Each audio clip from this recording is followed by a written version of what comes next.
lost weight only to gain it right back after returning to your routine? Did your diet work for someone else but not you? Rockin' That ID Life helps you understand your genetic makeup to find a lifestyle that fits your needs. Together, you and RockinThatIDLife.com can focus on your health and meet your goals today. That's RockinThatIDLife.com. Center Ice Brewery is a proud sponsor of Let's Go Blues Radio. Visit centericebrewery.com today to schedule a no-contact curbside pickup or make a reservation in their awesome tap room. That's Center Ice Brewery, located in Midtown St. Louis. Let's go Blues!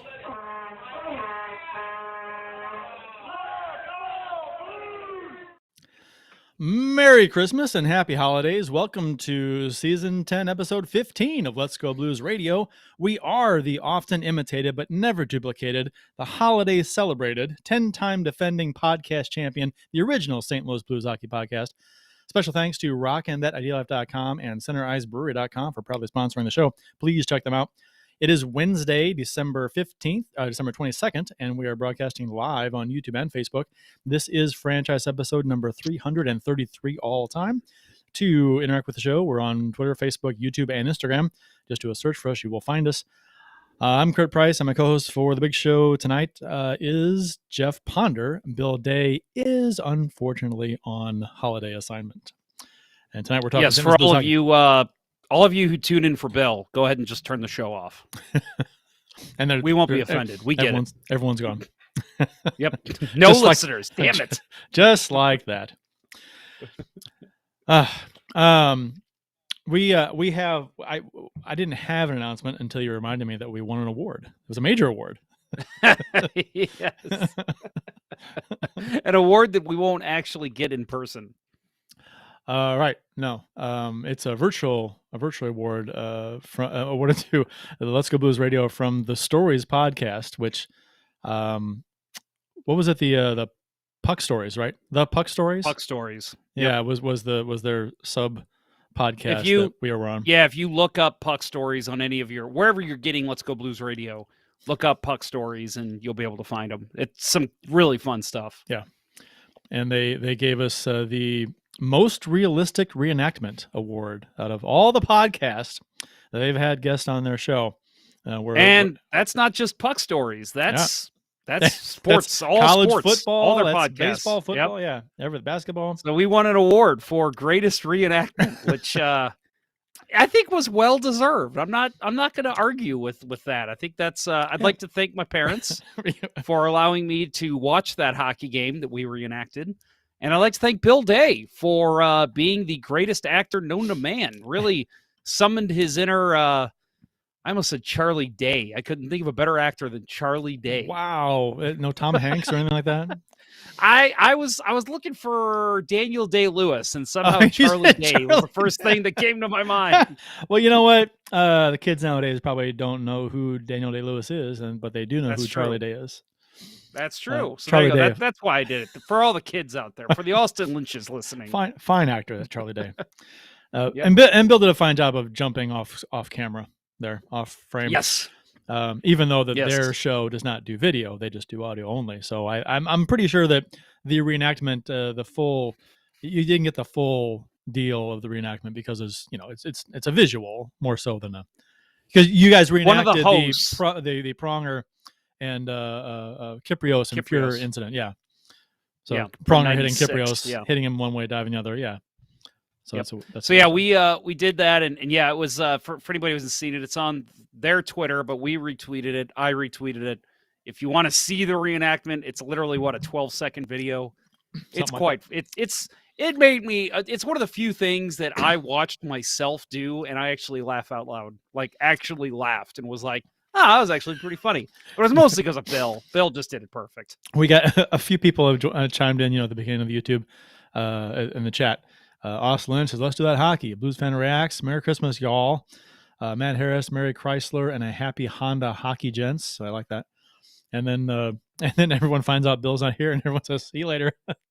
No Bill, see you. Good night, everyone. See you next week. Yeah, shit, they all are saying that. Damn it. Yeah. Screw you guys. Yeah. I wore my finest ugly sweater for you. Screw you guys. I'm going home. I actually have another. From Mary Woodruff Ponder in the Facebook chat. Hi, guys. Hello, Mother. See you on Christmas. Actually, I'll see you tomorrow. Taking Mama shopping tomorrow, so that'll be fun. But we actually do have another announcement. I know my mom's going to love to hear this. And Kurt, I haven't even told you this yet. Oh. But the man that we played the Ponder Cup for, Scott Kincaid. Yes. He was who we raised the money for. He was unable to join because he was doing some chemo during the tournament. Things looked real bad for a little while, and it was really upsetting. We really were concerned for him and his health and his family. He called me tonight. He is officially in remission. Nice. That's awesome. Yes, he is in remission, and he will be getting a bone marrow transplant. They have it scheduled for early January. So that is excellent news. The first time they did chemo, it did not work. It didn't take, or whatever the proper terminology is. So they had to go a second round, which is really hard on the person, for those that have known anyone who's had to go through that kind of thing. It's got to be hard physically and mentally. I mean, to do yes, to hear it and then go through it again. It's going to be so rough.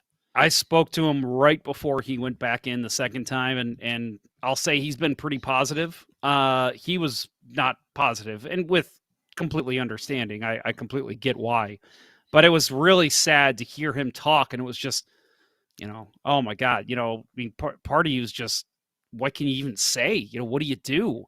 And to get that news tonight, I mean, this is the first time that I've talked to him where he sounded like himself. He didn't sound drained. He didn't sound upset. He was very happy, and to get that news right before Christmas, and he gets to spend it with his kids. He's at home.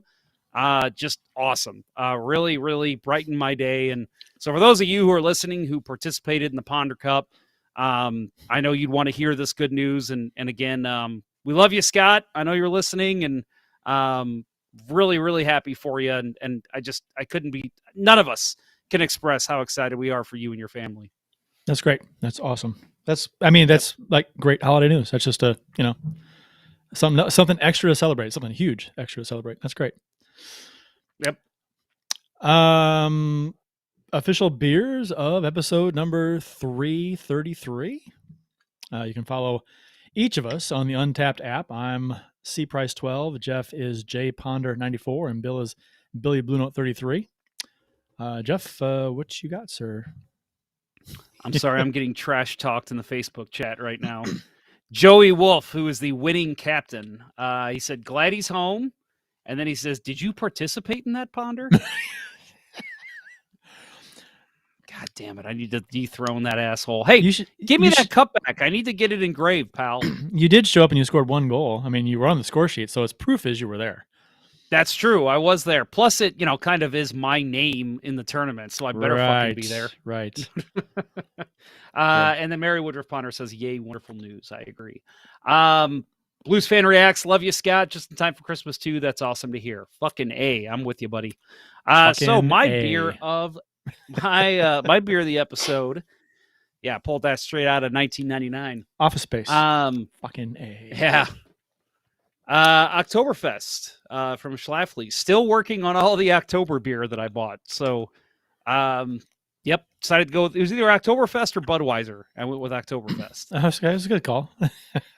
No offense against Budweiser, but no, just there's more flavor to the Oktoberfest. Sure. Right. I mean, yeah, and it's fairly seasonal. I mean, topical, even though we're past the Oktoberfest season. Yep. And I did talk to Bill. He is drinking a Mike's Hard Lemonade tonight. Yes. Somebody was on Twitter. Somebody hit me up with you're probably drinking Mike's Hard Lemonade right now. Who was that? I think it was on Twitter. Yeah. And I was like, God damn it. That sounds like a Twitter comment. That my love of fruity beers precedes me. And I have not had a Mike's Hard Lemonade in a long time. But they're good. I haven't had one in forever. My beer tonight is I see it. I love that beer. Yes. People in the YouTube chat, Facebook chat, have you had this beer? Love Gun by Heavy Riff Brewing. It's one of my favorite beers. Yeah. It's a local brewery. It's in St. Louis. Heavy Riff. It's a vanilla cream ale. Really good. Really good. Good out of a can. Better on draft. And you'll find it on draft all over. I mean, it's a number of places. It's not I unusual know to see it. the big pizza place, Mellow Mushroom. I know they have it on draft. They've had it on this side of the river too on draft, so Yeah. it has legs as far as distribution goes in the area. So if you have had it, chime in and let me know what you think, because it's a vanilla cream ale. It's not a heavy dark beer. It's a light, it's an ale, and it's a vanilla cream. It's good. You can taste the vanilla, kind of creamy. It's good. So and every time I see it somewhere, I'm like, gotta get this, gotta get it. Yep. You can drink it, Same and you thing. and it's dangerous because you can drink a lot of it. It's not like a heavier, darker beer. So you can, it's kind of like the first time you have like a hard root beer, right? First time you have one, you're like, oh, this is good, and that's not a good thing because I can drink a bunch of these. That'll mess you up. Yep. That Love Gun, I discovered it last summer, and I remember just taking one taste of it and being like, "Oh my god!" And like, whenever I get a beer somewhere, because I got it on draft, and I always tell my wife, like, "You got to try this. It's good." And she's always just like, "No, I'm good." And I'm like, "No, seriously, try this beer." So she did try, and she goes, "Oh my god!" She goes, "I need to get one." Waitress came over and she ordered one. I mean, we fell in love with it. We found out Total Wine has it. And that was pretty much all that we had stocked for about 2 months over the summer. It's a great beer. Amy gave this to me the other day, and I forgot why she said she gave it to me. I saw the beer, and I'm like, oh, and I completely just didn't hear what else she said after that. But all I knew is that I have one now in my house. Yeah, it's great. So yeah, great stuff. Yeah, it is. Agreed. We agree. I think they're in Clayton. I've been there. They have a restaurant too. Or they did. Did they like have a different location to move, or have they always been the same place? That sounds right. Maybe because they may have moved, but I believe if the same place I'm thinking of, they had a restaurant at one time and they had really good food too. Heavy Rift Brewing. Yeah. So I've heard that. I'm yet to be there. Need to try it. Yeah. Matt Harris in the YouTube chat. My beer for tonight is Flying Duck from Flyway in Little Rock, a nice amber lager. I love, like you said last week, that people will chime in with what beer they're drinking. And I also love to hear, because with craft breweries, you get cool names for beers. And yeah, it's neat seeing the different names for beers. Hell, the artwork on some of the cans and bottles is just cool just to post, just to look at. Oh, yeah. Yep, I agree. Much more creative than your big time distributors, which is weird. You could do anything. You have big money, you can do anything you want, and you design. I mean, it could be a cool label, but it's not as cool as what craft beers are doing. Yep. Today in Blues history, courtesy of the @STL Blues History Twitter account, December 22nd, 1991. 30 years ago today, Jeff, you were just a wee lad in 1991. 1991, I believe I was -4. -4. That's Bob Basson tosses referee Kerry Fraser to the side to go at it with Steve Smith of the Chicago Blackhawks. If you want to watch this fight, you can go to @STL Blues History on Twitter. He has got a video posted of this fight, and I remember this play. And it's because I was in high school, and this when this happened, and it was interesting because at the time you're like, wow, he's going to get suspended, for ragdolling a referee. And nothing happened. And then part 2 of this video that he shared on Twitter is Kerry Fraser on the Cam and Strick podcast talking about that incident. And he's basically saying, I got to protect Bobby Basson. I got to get in there and separate Steve Smith, who's this tall guy. Steve Smith was not a brute. He was a tall guy. He wasn't a fighter. I mean, Bob Basson was a littler guy, but Bob Basson wouldn't fight anybody. I mean, I don't. Oh, he was a feisty dude. So I'm listening to this podcast, and I'm like, or this video. I'm watching this video. I'm like, how much does Kerry Fraser know Bob Basson? I mean, because he's like, I gotta, and he's like, all of a sudden, then Bob Basson like throws Kerry Fraser to the side, and he starts going out with Steve Smith, and he does really well against Steve Smith, who's like a foot taller than him.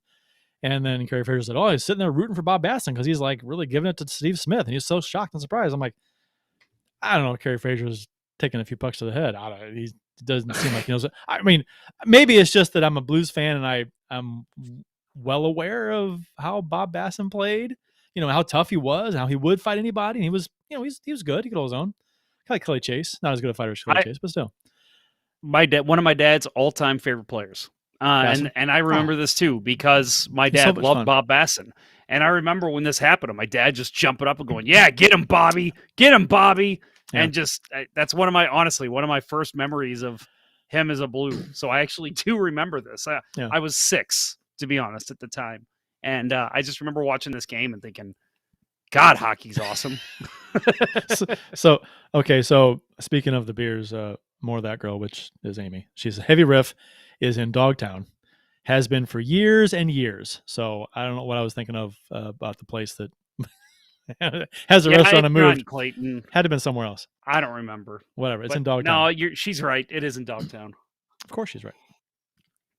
Of course. She's dating you. How could she ever be wrong? Yeah. I mean, what's the phrase? If you're wrong, I don't want to be right, or I don't know. That doesn't apply here. Anyway, moving on. No. December 22nd, 1996, 25 years ago today. This was interesting. And I have a thing that we talk about this. So Brett Hull, this is the anniversary of Brett Hull scoring his 500th goal in the NHL. So Brett Hull gets his 26th career hat trick and his 500th career goal in the Blues 7-3 win over the LA Kings. And early in the third period, like the first 30 seconds, Hull takes a shot and it goes off Mateau's leg, foot, toe, if you will, and goes in. But nobody realizes it at first. Hull does. Hull knows. Some of the players on the ice don't. I'm sure Mateau knew it went off of him. The way he raised his hands and stuff. But so they announced this goal as Hull's 500th goal. And he's just like not celebrating really. The guys are coming over and patting him on the head and stuff. And he's like, "Oh, okay, whatever." It's embarrassing. That's not my goal. And so watch the replay. Yeah, right, exactly. So he goes to the bench and there's a long delay because this is a hat trick goal that fans think, right? So all these hats come down on the ice and there's a long delay. They're getting the hats off and they're announcing the 500 goal. And Hull's like, no. And the camera's on him and he's like going like this. He's pointing to his right or his right. And he's like, "No, that's Mateau's goal." But no one. So the long delay, Hull goes off the bench, goes over the scores table and to Koharski, and you can see him telling Koharski, "It's not my goal. It went off Mateau." And Stefan Mateau, not my toe. Not my toe. God damn it. Stefan Mateau. Right. So he tells Koharski, and he's telling people on the bench. You can see him start laughing, but he tells the score table, and then a good 10 minutes of game time goes by, which is probably like 15, 20 minutes, right, of actual clock time. And they hadn't announced that the goal wasn't Hull's. So this whole like 10, 12 minutes, whatever it was a game time, everyone thinks Hull scores 500, and then Hull scores later in the game, like 6 minutes to go in the game or 7 minutes to go in the game, something like that. And he scores clearly his goal. And then Hull really pumps his fist and celebrates. And then as soon as he scores, Kim Wilson says, because someone must have told the broadcast crew at some point that that's not Hull's goal, the first one. But no one said anything. So Hull scores his goal, the second one, which is actually his third one of the game, which is the actual hat trick goal and his 500th of the game. And Kim Wilson says, there's a rumor going around that there's some rumors going on that the first goal was have been reports that the previous goal had been credited to Mateau. Right. And so this may be Brett Hull's 500th goal. And then you hear Tom Calhoun announce it during the game that the previous goal that Hull scored was credited to Stefan Mateau. So that makes this goal Brett Hull's 500th career NHL goal. And the crowd goes crazy again. And so that was very strange because when I was watching the game on TV, I could tell. The one replay they showed, I was like, "Oh, that went off Mateau. That's not even close." The shot was going wide, I think, even, and went off Mateau and in, off his shin or something. And it was the last replay they showed of the goal because it was kind of from behind where Hull shot, so you could see what was. And I was like, "Why aren't they saying this? Why isn't somebody changing this goal?" And they finally did, so they got it right. But it was interesting how that happened. I relate this to another Brett Hull famous goal when he scored in '99 to win the Cup. I think it was one of those situations where everything had already started, all the celebration, everything, and it was they saw it, minutes later. It was, oh shit. Obviously the 99 goal was way, way bigger scale, but it was, oh shit. And I think with the broadcast crew, with the in-game crew, they're all thinking, what the fuck do we do? Everyone's already celebrating. You announce the goal. The longer you wait, the worse it gets, right? It has to be. Yeah. They even stopped playing and took the goal off the ice. We've got to figure out what to do. And then Brett Hull scores again, and it's, oh, okay, he just solved our problem for us. He fixed everything. But they took the goal off the ice after the first goal was scored, after his first 500th goal. And so he's laughing on the bench, and he's at what's going on. He's like, this is not my goal. And he had to go tell people. And how about that? Brett Hull, the only man to score 500 goals twice. That's what Ken Wilson said during the broadcast. Yeah. What happens if Hull doesn't score the second time to assure that that's his 500th? When do they announce it? I don't even think they announce it. I think they after the game release a statement after the game and say Brett Hull did not score his 500th. Stefan Matteau touched it. And then next game, you just hope he scores his 500. That's such an awkward thing because whenever there's a goal change, they announce it. But just because it was a big goal, what's the difference? You got to announce it. It's going to be announced anyway. Why not just, I don't know. It's so I think with the way replays are nowadays, where, you could literally be in the crowd and the screen is so much bigger now too, but it's also more clear. It's clearer. I think they would handle that much quicker and they would say, oh, people can tell that wasn't Hull's goal. But back then it was, nobody can tell in the crowd. We don't want to tell them yet. Micheletti was on the color on that game, and he said, looks like it went off. I forgot who was in net for LA. Looked like it went off so-and-so's stick. And I was like, was it Rudy? I don't know if it was Rudy. Let's see. LA in 96. Might have been Rudy. Maybe Rudy? No. Rudy was 93-ish. Maybe. Maybe Store. Felix Potvin. It might have been He was Store. there for a while. I think it was after Rudy, because Rudy was 93 when they went to the final. Find out. Anyway, so that was odd. But Micheletti said that he could tell it changed directions, but he was saying it went off the goalie, which it was like, no, I don't think it did. And I could remember seeing at the time, even on non-HD TV, I could say that went off Matteau. So, all right, in goal. Who started the game? I was gonna say this. God damn it! I need to stop biting my tongue. Stefan Fassé was in goal, but also Byron Defoe was in goal. Defoe? Okay. Which Defoe did not give up any goals. It was Stefan Fassé. I remember Defoe for Boston. I don't remember him with LA. Yeah, I think towards the end of his career, he went over to LA. Defoe was a favorite of mine for fantasy hockey. He had a good couple years. Oh, he was with LA first. Okay, that's what it was. Yeah, he was with that makes sense. Washington, which I remember Washington, then LA, then Boston, then Atlanta, which I did not remember him with Atlanta. Where is it? You have like numbers in front of you? His best years in Boston? Yeah. Let's see. Oh yeah, by far. By far. That's what 911 GAA 2.3. I'm sorry, 911 save percentage 2.3 GAA. Next highest would be his time in LA, 895, 353. Yeah, a couple years I had him in my fantasy league again when he was with Boston. Okay, December 22nd, 1976, 45 years ago today, Bernie Federko made his NHL debut in a 2-1 St. Louis Blues win versus the Colorado Rockies. Bob Gassoff had a 2-point night and scored the game-winning goal in that game. December 22nd, 1979, the 914 consecutive game streak of Gary Unger came to an end as Al McNeil, who was head coach of the Atlanta Flames, did not play him a shift against the St. Louis Blues. Unger's consecutive streak started and ended against the St. Louis Blues. And of course, Unger had played a number of years here. But you find it odd, Jeff, that he dressed for this game, sat on the bench, didn't play a single shift. Put him out there. I mean, Henrik Sedin, he had a consecutive game streak. And I remember it was like the 81st game of the year, he got hurt. And so they dressed him for the 82nd game and just had him step on the ice. So that way they could count him as a shift.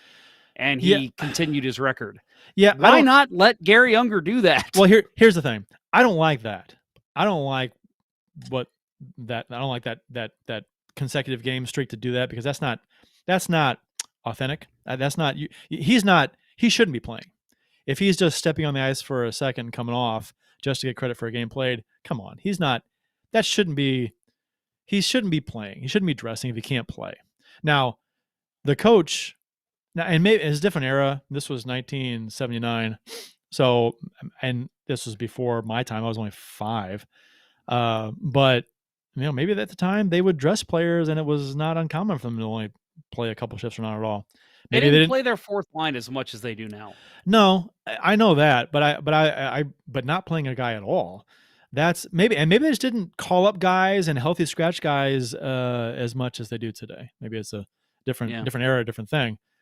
But his teammates, Unger's teammates at the time, they were trying to get the coach to put him on the ice for one shift just to get, to extend the record. But he said no. He goes if and he said he dressed him not with the intention to sit him the whole game. He thought if it comes to a situation where he would help the team, then I'd play him. And they won the game like 7-3 or 7-2 or something. They were up by a lot, so he could have put him out there, and it wouldn't have hurt the team. They would have got the win. So that's interesting too, because they won by a lot. Yeah.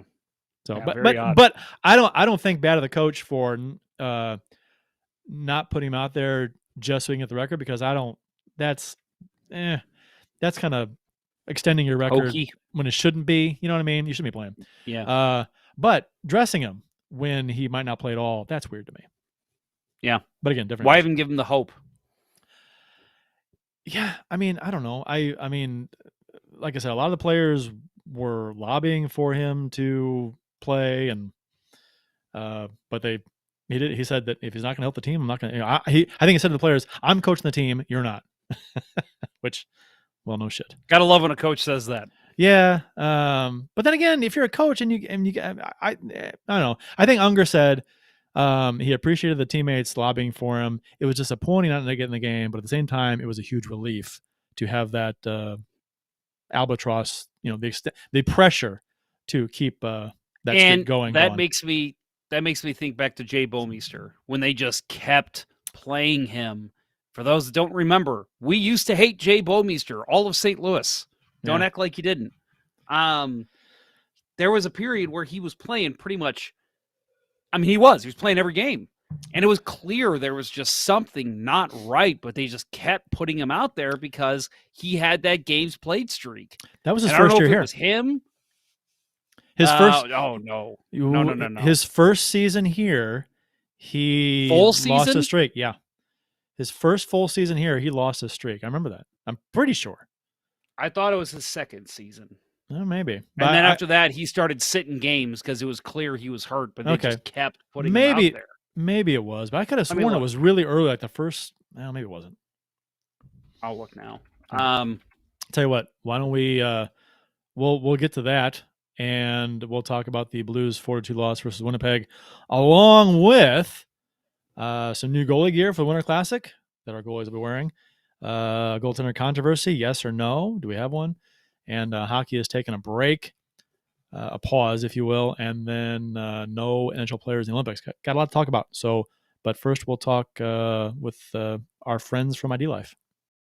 It's safe to say that the Burn Box from RockinThatIDLife.com provides you with the sugar-bustingest, muscle-buildingest, mood-enhancingest, focus-inducingest, energy-boostingest, hootinest, experience. You not only get the excellent product, but you get recipes, menu options, a tracker, and program guide to assist you along your self-betterment journey. Based on your goals, you can double up on Slim Plus or Energy, or you can get one of each. With flavors such as mixed berry, tropical fruit, and orange, the Burn Box lets you enjoy the weight loss or muscle gain journey along the way. Become a VIP with RockinThatIDLife.com and place your Burn Box on subscription, and you'll save 20%. And as always, text the roughest, toughest He-Man, stuffest hombre has ever crossed the Rio Grande. And our friend Dustin at 636-393-8745 and tell him Let's Go Blues Radio sent you to receive an additional 10% off your order. Now all of you skunks, clear out of here. And go over to RockinThatIDLife.com. All right, so first of all, yes, Jay Bouwmeester played in his first partial season in St. Louis, that lockout year, 14 games. Then his second season, or his first full season, second season, he played in 82 games. Okay. So it was his second season. Second full season, third season as a Blue, he played in 72 games. Okay. That's what it was then. Okay. So I was right. You were right. Yeah. You're right. God, it feels so good to be right. Even a blind squirrel finds his nuts every once in a while. Every now and then. I still have trouble sometimes. Keith Price in the YouTube chat says that was a really good Ken Wilson impersonation earlier, I guess, during the STL Blues history. Do more of it. If you want to hear Ken Wilson. You, me, me, you, me. Okay. You, me. Okay. We do have Ken Wilson at the beginning of some of our podcasts, our audio podcasts, so as an intro. So listen to him there. He was on the show. You can listen to Jeff interview him if you like on a past episode of Let's Go Blues Radio. I tell you what, man, when I had him record the intro and he said, "Oh baby," I just, oh my God. I cried. My heart skipped like 8 beats. I was like, this is where I die, right here. I mean, well, because Keith, he's my brother, is in the YouTube chat. We'd play rod hockey, street hockey, hockey wherever, right? And he was a goalie and I was a forward, and we'd play around, shoot around, and we're screwing around. If it was rod hockey or on the street, when we'd score a goal, it was Ken Wilson's call. It was, "Oh baby," always. every time. So that was the. I was around before Ken Wilson. I was watching Blues before Ken Wilson, but Ken Wilson was the guy for most of my childhood. So that was, that's you mimicked him. He's a kid. You mimic players. You mimic when you're scoring a goal. You mimic the hometown announcer. I'm sure kids nowadays, do the thank you. I haven't heard Kelly do that in a while. Has he done it in a while? No, he hasn't done that in a long time. I was going to say it's been years, hasn't it? A couple of years? A few years? He says now his bigger thing is he says incredible. What does he say? Is incredible, something like that. What does he say? I'm going to get corrected here. Which please correct me, you two. Why do you stop? Thank you. I don't like the thank you. I appreciated that. I didn't stop doing it. I'm like, thank you. I didn't hate it. I don't know. It was his thing, whatever. Kurt stopped bringing up Jeff's nut on the podcast. Matt Harris said that. Okay. But it's just out there. It's out there right now. You just can't see it. It's hard to ignore. It really is. Especially when it rubs up against your leg. When mine rubs against your leg. I don't know. I was just throwing stuff out there. Either or, whatever. Jesus. The Blues lost 4-2 to Winnipeg the other night. Binnington got his first start back from COVID protocol. I thought Binnington looked really good early in this game. First period. Goaltending's been fantastic. Yeah. He continued the trend of good goaltending that we've been having. He didn't miss a step. You mentioned the first period. He came out. I thought if we're going to see a bad period from Binnington this game, it's going to be the first period. You'd think. And he picked right up where he left off in that Tampa game, the last game he played. So I was like, okay, he made some good saves. All right, good. We were outshot. It was like 12-9, something like that. Something like that. And I don't have it in front of me. I should doing the podcast. I should have those numbers ahead in front of me. No, we can just make it up. Nobody's going to look it up. Yeah, just by memory. Second period. So no scoring in the first period. Second period. Nikola Ehlers scores all alone in front after a setup from Mark Scheifele from behind the net. Stasny recorded his 500th career assist on the play. He played it behind the net to Scheifele. Ehlers was all alone because if you watch this play, Parayko follows him behind the net, and Prunovich. So he's Ehlers is going left to right, and so Parayko follows him. Ehlers behind the net, and Parayko follows him, and then Prunovich tries to cut him off on the other side. So they got both goalies on behind the net, behind the end red line, and so all he has to do is center the puck to Ehlers and he scored. Ehlers. Yeah, Ehlers. Yeah. Now you got messed up. I was saying Eilers. What did I say? Eilers? Was I saying Eilers? Eilers. You were saying I was saying Eilers. Ehlers. Jesus. Yeah. Okay. That's it's okay. EH, not IH. Yeah, I'm trying to rewatch that play right now. Yeah, and hey, kudos to St. Louis and Paul Stastny on getting his 500th assist. That's 500th point. 500th assist. No, 500th assist. Point. Yeah. Assist. Yeah. That's awesome. Good for him. Good quiet career for him. But and this happens, and when I see it happens and it burns us, it pisses me off because this is like pee-wee hockey mistakes. Both defenders going behind the Ed Red line chasing a guy behind the net. I mean, what are you doing? Yeah, you don't do that. Doing? And that leaves what that does is it leaves your center as the guy that's got to pick up that guy in front. And Barbashev damn near comes back and makes the play. Yeah. But again, that's not his play to make. If he comes back and he hooks him, he pulls him down, that's one of those things where you say that's a penalty he had to take. But it's because the defenseman didn't play it right. I mean, you can sit here and say it was all Perunovic for being young, but let's face it, I don't think Parayko needs to go behind the net there either. No, I think both of them made the right call on that, or wrong call on that. Here's the deal with I mean, hindsight being 2020 and breaking this play down after the fact. So Parayko's trailing the guy. He's not hauling ass, trying to catch him. He's coasting. So I'm like, if you're not going to actually haul ass to try and actually catch him to disrupt him from going behind the net, cut in front or stop at the side of the net. Stay there. Stay in front. Don't follow him behind. If you're not going to try and catch him and you follow him behind the net, you're taking yourself out of the play completely. Yeah. And completely. Then Perunovic goes around the right side and all of a sudden, boom, two guys behind the net and then he was wide open. So it's like your general defensive play there is the guy's going behind the net. So what Parayko's, and this is just your generic defensive coaching, Parayko stops, and that becomes Perunovic's man when he wraps the net. So Parayko stays in front, blocks anybody who's coming that way, or if he's coming from behind or in front, it doesn't matter. The guy with the puck becomes Perunovic's man because he's crossing behind the net. That changes, obviously, if he cuts back and whatever. But he doesn't. He cuts back. He keeps going. So that becomes Perunovic's man. Perunovic doesn't make the play.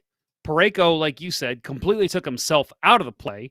So what's that going to do? That's going to leave at least one person wide open. And that's exactly what happened. Yep.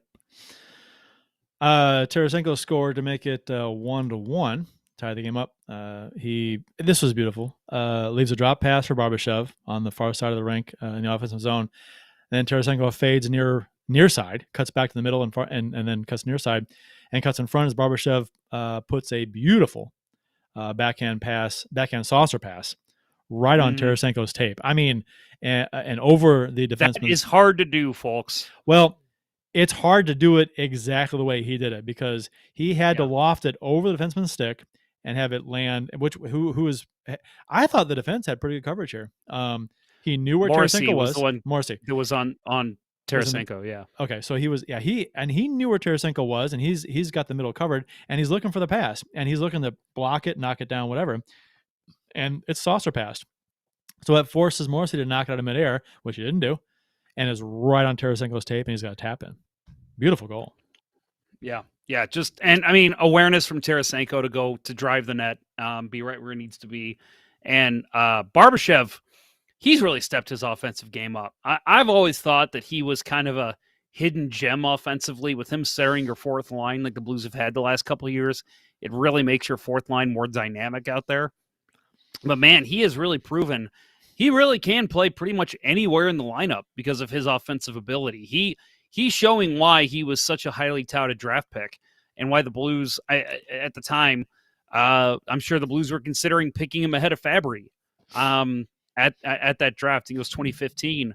They took Fabry, and then a couple picks later took Barbashev. But I'm sure Barbashev was on their radar, and they said, "Man, we may not get him." And they were a little high on Fabry, but I'd say at this point, man, I think it's pretty obvious the favor goes to Barbashev. Dude has been fantastic, especially this year.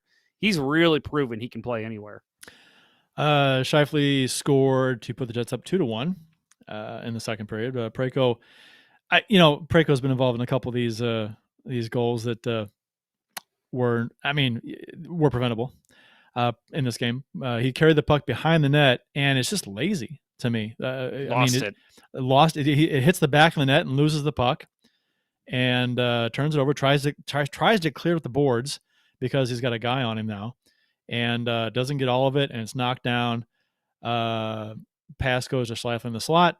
Wrist shot beats Bennington, and Bennington's reaction, he looked to the sky, made it seem like he thought he should have had that too. So a couple of things there. If that's true, he should have had it.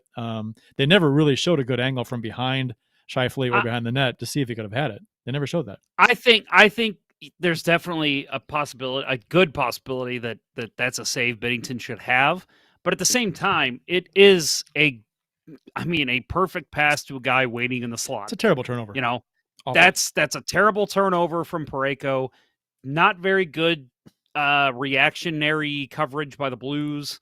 And Parayko, be aware where you're at. That's what bothers me on that play. Is it's clear he didn't know where the net was when he took that puck, because he got a pass off the faceoff from, I think it was Perunovic, and it's clear he had no idea where the net was. You're an NHL player. How do you not know where the net is? He's carrying the puck back in the goal, and the puck hits the back of the net. And it's one thing if you're getting pressured, which he wasn't.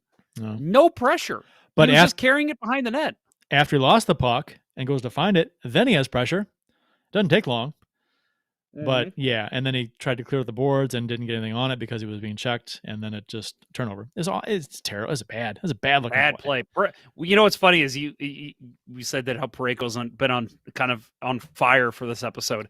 Last episode we talked about he had the greatest game that he had all season. He did. We did. And now we're talking about this game, and he did not look good. No, he had a couple of goofs in this game, and it's kind of been par for the course for him for the season. He's taken a step back this season, which is disappointing because, it was a few years ago we were talking him up like he had all the tools to be a Norris caliber guy, and he is just not taken that next step. Take a step back this season. Ever since, and it could be injury related from last season. Who knows? He might not be the same player anymore. Or still dealing with stuff like, it took Bouwmeester forever to get healthier, right? So, because he was bad for a while, like a season and a half.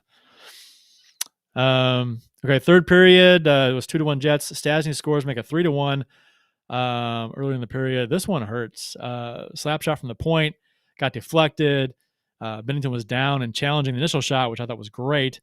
And when the puck goes in, I think what's the word I want to say? Not your uneducated hockey fan. Okay, no, yes.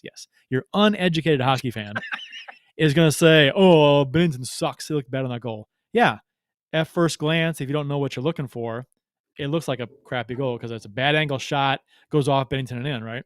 Okay, so my take on this is slap shot. He's challenging high in the crease, which he should be doing. Slap shot deflects wide to Stastny, and Bennington's down for the shot. He slides back across. I thought he got over quickly, but Stastny got that shot off so quick, and it was perfectly fucking placed. One-timed it. It was crazy fast, and it was perfectly placed. And so Bennington slides over, and it goes off him and in. And it's a bad break. It's a bad luck goal against the Blues. Very fortunate break for Winnipeg that the puck went right to Stastny. And a really perfectly placed shot. There's not much. How do you defend that if you're a goalie? It's hard to do. Yeah. So, no, that's something I would love to talk to Bill about. It's a shame he's not here to discuss this goal. But, I read that as, and plus, like, that's Winnipeg knowing their boards too. Right.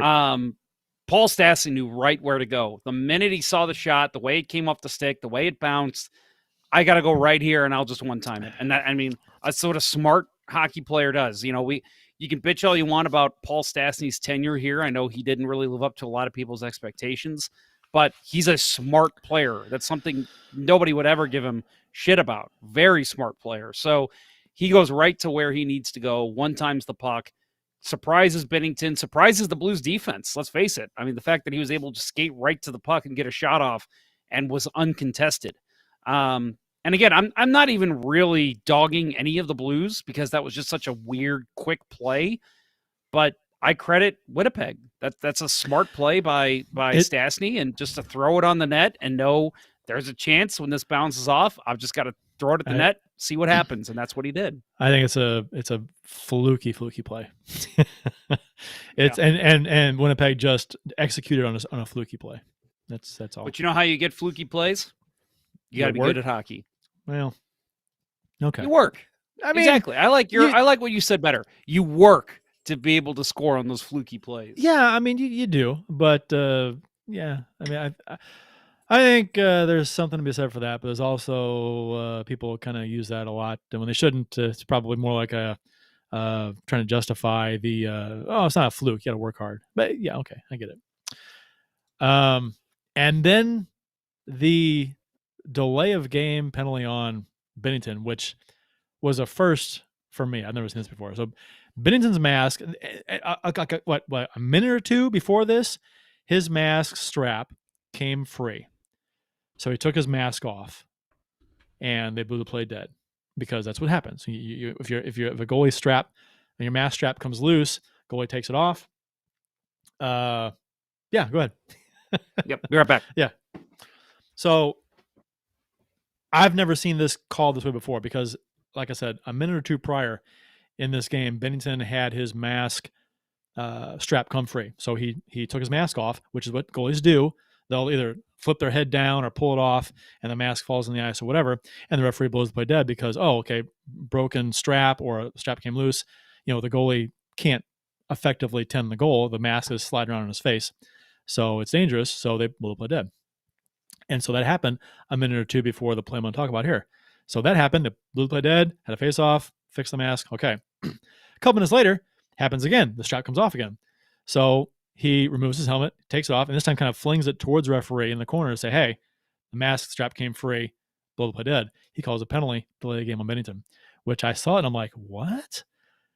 Did he think that Binnington just ripped his mask off and threw it without, I'd love to hear, you can't interview, our officials aren't available for questions in the press conferences after games, and it really should be. It'd be nice.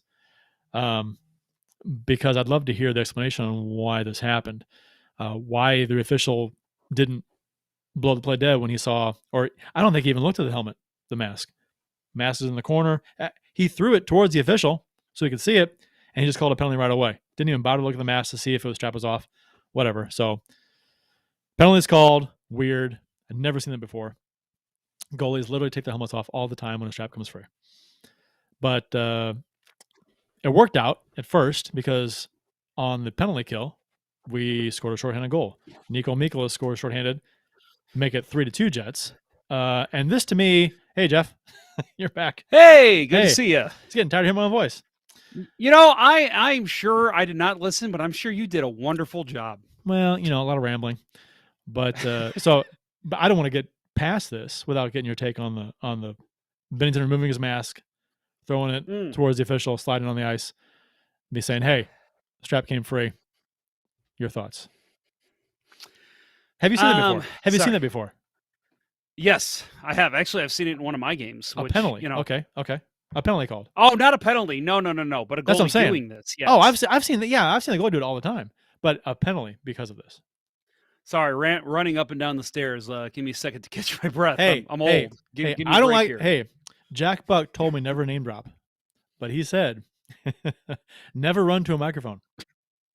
Yeah, that's, you know what? That is 100% true. You never run to a microphone. Quick little story. Because you can't One talk of when the you get there first anyway. times we ever podcasted, I remember we were rushing inside the studio we were in at SIUE, and I had to go to the bathroom, and we were like, you and Jeff were both like, okay, we're ready, and I'm like, give me a minute, I gotta go to the bathroom, and you're like, show me where it was, and then I ran back and then I'm like, okay, let's go, and you even said, you go, Jeff, why don't you catch your breath for a minute? I'm like, okay, that's a good call. Anyway, no. That's a play that and listen, I it's hard for me to. I see both sides. Let's just say it that way, because I agree I more want on to the side of hear this Binnington. other side. Go ahead. I agree on more on the side of Binnington and with you that my helmet's fucking broke, dude. Like, you got to call the play. But you also, as a referee, you don't want players just throwing their helmets off with the new rules in place. And especially with the goalie rule. That's been a rule as long as, well, they've always done that. At least 25 years. I've never seen an official blow a play dead while a goalie still had his mask on. It's always been they'll fling their head forward and it comes off and hits the ice. I think it was the way he did it, and let's face it, we know Binnington's a fiery guy. That shouldn't matter at all. No, I agree. Right. I'm just saying that I think the way that he did it, and we all know the way Binnington can be, he was, all right, fuck this. I'm just going to rip this off, and I'm going to yell at the ref. If he just would have started doing this, and then it just came off, I don't think they call a penalty. You know how much of an asshole? I think the way he handled it. But again, I think what he did was fine. But yeah, I can see why a referee's getting irritated. If that's why he did it, which could be,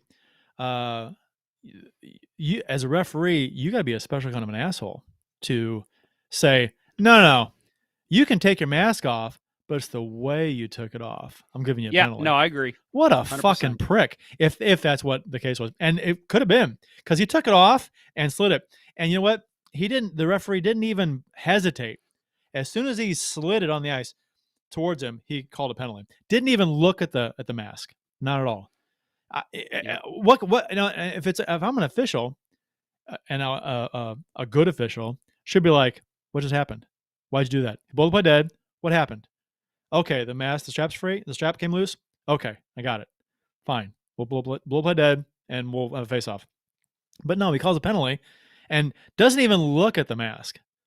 He knows goddamn well. Oh yeah, what happened. He instantly was like penalty. He didn't even look at the mask. And so at first I'm watching the game, I'm thinking, okay, he doesn't realize the strap's off. And the more I thought about it, no, he knows goddamn well what happened. The strap's free. And if he wasn't sure or didn't think the strap was free, he should have checked the mask first before calling a penalty. If he checks the mask and the straps are still attached, then it's a penalty all day long. I get it. I also think this is where we need to start seeing referees and linesmen conferring more and actually not in, because now if they do it, it's, well, whatever you saw, buddy, go ahead. You called the penalty. Go ahead. That's the bullshit that needs to stop. It needs to be, hey guys, I want to call a penalty on the goalie for ripping his mask off. What did you guys see? Well, we saw him. We saw the strap break loose. Maybe a linesman saw it. Maybe the other referee saw it. And confer. His strap came loose. He had every right to throw his helmet off. Okay, no penalty. But we don't see that. That's not a thing. And if it is, again, it's well, you want to call a penalty. We're not going to refute that. We got to get out of that mindset. We got to see our officials get out of that mindset because it's not right. We have to just get the calls right. That needs to be what the basis of everything is. Not, I don't want to undermine my coworker. It needs to be, let's get this right before we end up calling this guy for a penalty. Goalies have to remove their helmets, their masks. They have to. It's to make the official be aware of the strap issue. You never see an official blow the play dead unless the goalie comes out with his hands in the air and just leaves the goal. Then you always see him throw the helmet off. Remember that time that Jake Allen, his mask, there was an issue with the strap, and he threw it off, and they didn't blow play dead with his mask off, and he tries to make a save. He came out to make a save, and they show Brodeur up in the press box. He's like going hands on his head, like, oh my god, yeah. And everyone in the arena is doing that. Like, oh my god, like, what if he takes a puck to the teeth? How bad does that look? Or eye or anything, a head. I mean, God, it's not like it used to be where most pucks are low. I mean, these things whiz by your head. Jesus. I mean, and that's just poor officiating again to not recognize that the goalie had his helmet off and he's yelling at the official. I don't know. To me, I mean, with the whole, the officiating has gotten is a lot of bad PR around officiating. And rightfully so, because of I want to get a call against so and so that game, right? Where he's wanting to get a call no matter what. makeup calls, all this BS. And then to do this nonsense where he's just calling a penalty because of the way he took his helmet off. Fuck you. Come on. I agree. Stupid. Ken Morris agrees there should have been no penalty against Bennington. And I think, and I even saw Jets fans on social media after the game. I was seeing them post like that shouldn't have been a penalty on Bennington. I mean, even people who hate Bennington were saying that shouldn't have been a penalty. The dude's helmet was broke. It shouldn't. I mean, it shouldn't matter if you hate him or not. It's just a rule. You know, it's something they do. Well, we all know how people are on social media. Yeah, I know. Nothing Bennington can do is ever good enough. Yep. And when other goalies do the exact same thing, it's okay. But you know what? This penalty was a bit of a blessing, was it not? I was getting into that when you came back. Yeah. Mikkola scored a shorthanded goal for the Blues on a really nice. This is a kind of an NHL '94 or roller hockey kind of goal. Your winger beats a guy on the boards and gets a step on him, and then comes down on a 2-on-1, and it's a simple, easy as pie, 2-on-1 backdoor pass, tap in goal. Right? It's just video game stuff. It's roller hockey stuff. It's typical stuff. Beautiful though execution. Mikkola pinches, reads the play beautifully, jumps into the play, gets the 2-on-1 with Buchnevich, who did the legwork here. Awesome. And Hellebuyck never even moved. He never moved. I'll add, before this goal, we like to complain about Marco Scandella as a whipping boy. Both Bennington and Scandella made great plays on the kill that they didn't directly lead to this goal, but they stopped the Jets from scoring. I think it was Kyle Connor had a real nice shot. Bennington saved. Puck gets thrown back in front, and Scandella was right where he needed to be, and he's able to push it out to the far board. So without those plays, this doesn't happen. But I'll say before this too, Buchnevich gets the puck on the boards, and he slides it up to Ivan Barbashev, who's, kind of out in neutral zone, red line area. And he reads that Buchnevich is coming to a speed. Talking about Barbashev again, he knows, okay, I can just take it and dump it, or I can just slide it right back to Buchnevich, who's coming up the wing here. And he turns and slides it right back to Buchnevich. And that creates it's basically a 2-on-2. But Buchnevich's speed turns it into a 2-on-1. Right. Just a really good play. And then Mikkola to be right there. And we talk about how hard it is to one time against the body that way. And no problem. He was able to just tap that in, no issue. I mean, just a great play all around by the Blues. So trailing 3-1 when this penalty started, and then getting the shorthanded goal, it's exactly what they needed, because it was getting late in the game. There's like 6 minutes to go, right? 6.5, whatever, in the penalty when the penalty happened. And so you're down by 2, and you get the shorty, and you're like, oh yes, kill this off, and then we've got 5 minutes or so, or 4.5, whatever it is, to get one more. And of course, it was like 16 seconds later, the Stasny scores to put the Jets up 4-2. Really hurt. Still on the power play from the delay game on Bennington. That was Blues fans in a microcosm before the Stanley Cup, right? Jesus, yeah. Give us hope, no kidding. And just take it right away. It reminds me of every game we played against Detroit in the late 90s. It's just like you get within one, and they just stomp on you late. Just give you hope, and then just take it away. I have to mention this real quick, because this might be, you know what?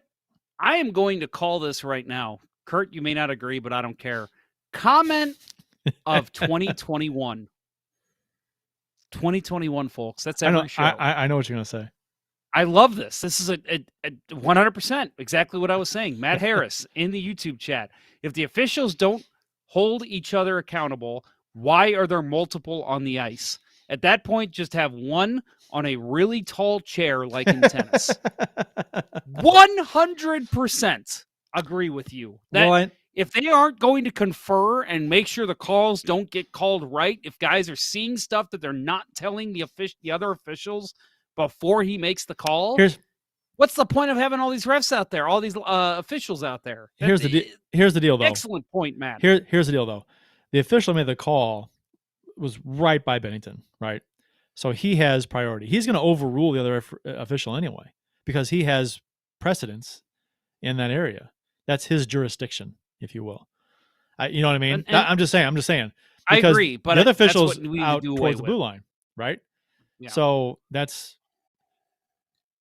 I mean, I get it. I mean, the other officials should go over to him and say, dude, what the hell?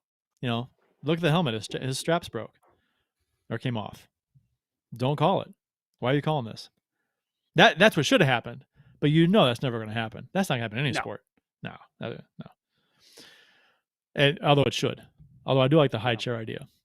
the official, the referee in the sky. Interesting. Yeah. Maybe you can select fans from the game to go up there and sit with them. And yeah, you know what I didn't like? A promotion. Real quick about the mask thing. After the game, Berube said, "Well, you can't take a mask off during play." I'm like, "What? That's never been a thing." I mean, well, yeah, unless the strap's off. I mean, I understand he's not allowed to criticize the officials or whatever, but I think he should have said a little more than that. I mean, he could have said, "Well, the strap was broken on the helmet. I'm not sure what Bennington's supposed to do." That's just him instantly reacting to a question and not wanting to get a fine, I think.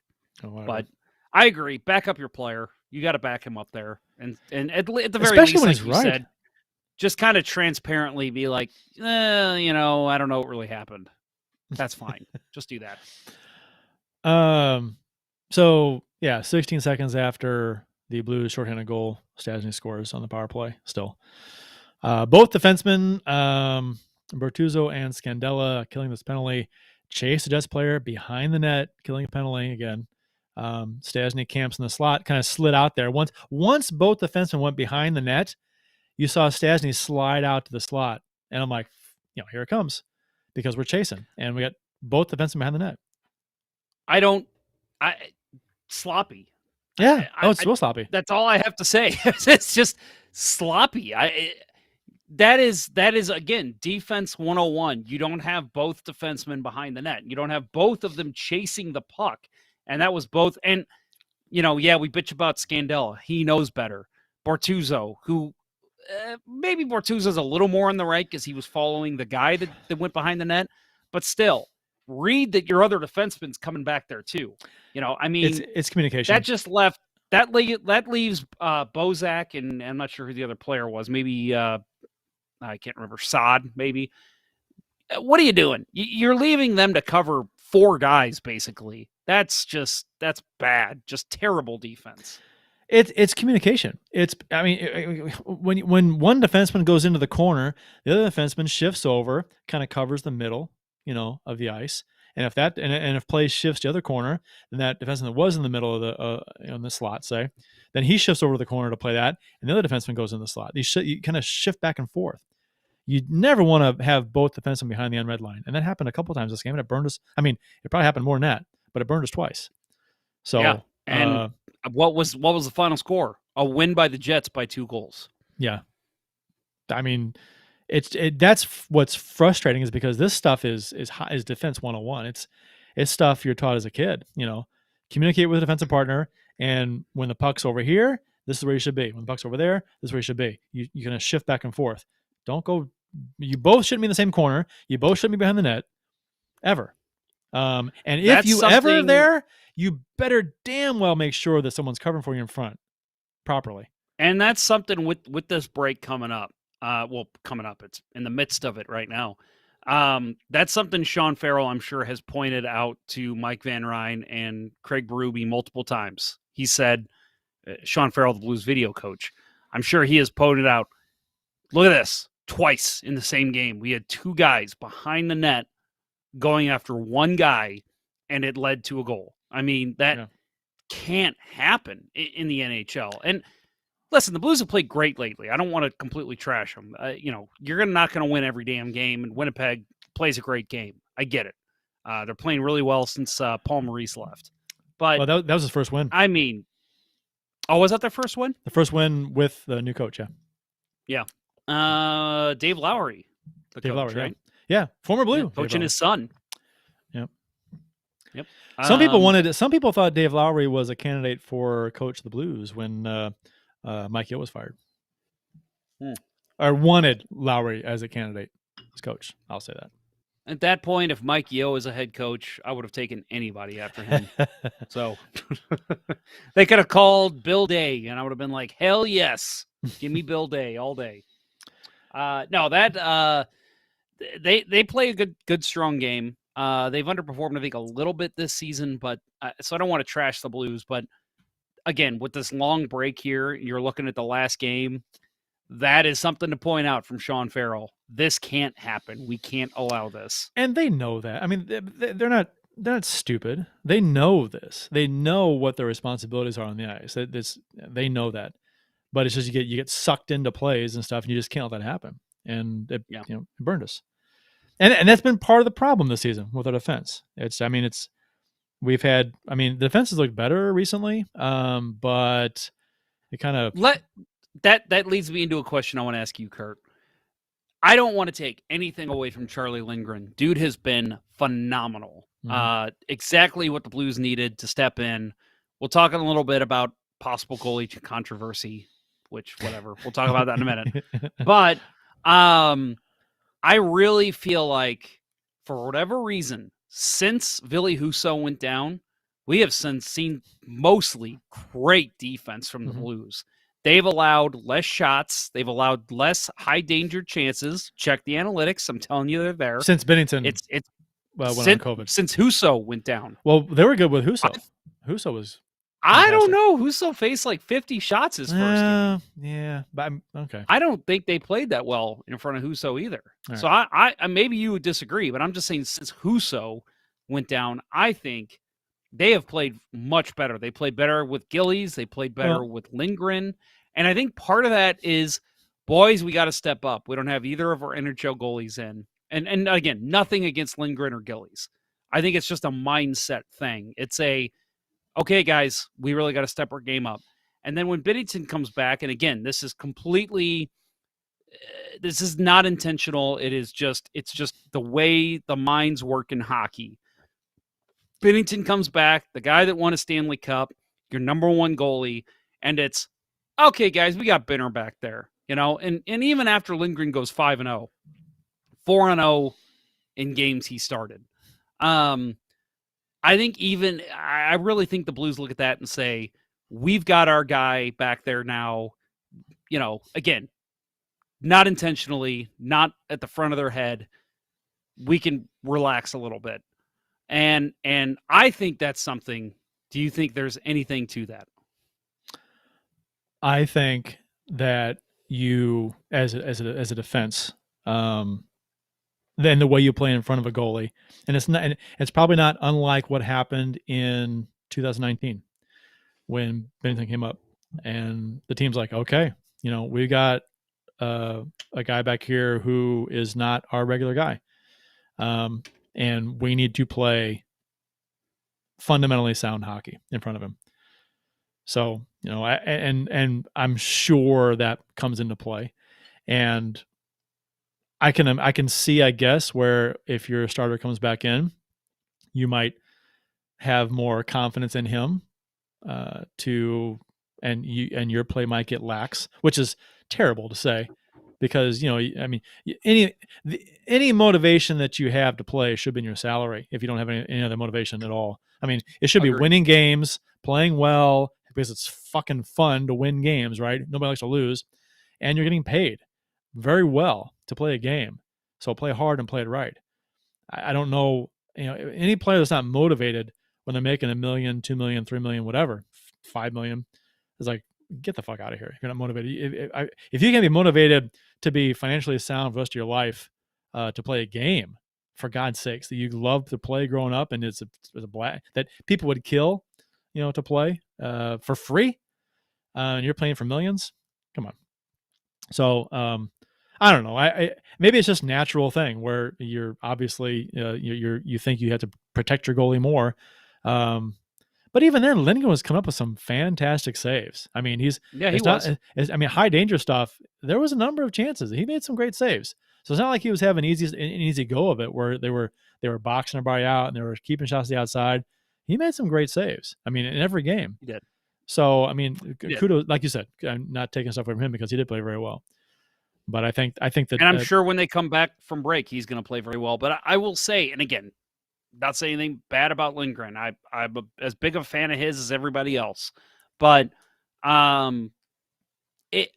I have always said, and I swear, you can ask my teammates. I've always said this because because you've been in this situation, I'm sure, where like your goalie doesn't show last minute. He says, "Hey, I can't make it," so you have to have another guy dress out. Oh, one of your defensemen dresses out, or you get a guy who's like, "Hey, I've never played goalie before, but if the rink has pads, I'll wear them." And it's like, okay, and like so you just do it.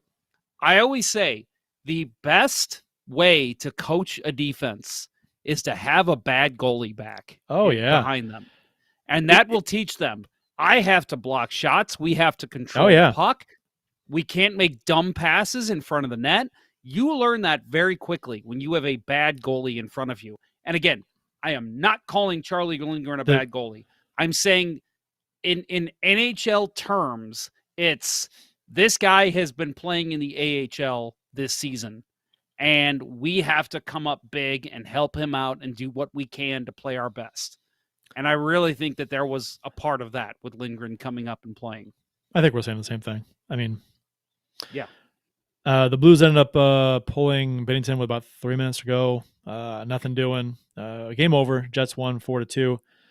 Jets outshot the Blues 34-28, including 11-8 in the third period. You'd like to see more than 8 shots in the third period when you're trailing.